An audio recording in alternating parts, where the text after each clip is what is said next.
Evet arkadaşlar, artı bir net tarih sorusuyla tekrar karşınızdayım. Sorumuz, Osmanlı Devleti'nde olağanüstü durumlarda toplanan divan türü hangisidir demiş.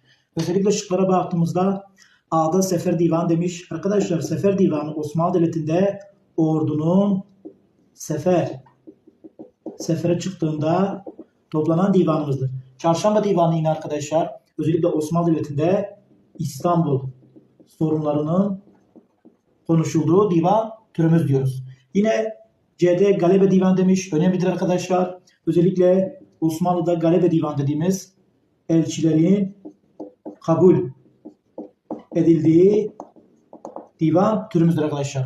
Soru bizden olağanüstü durumlar dediği için Ayak Divanı bizim cevap şıkkımız olacaktır arkadaşlar.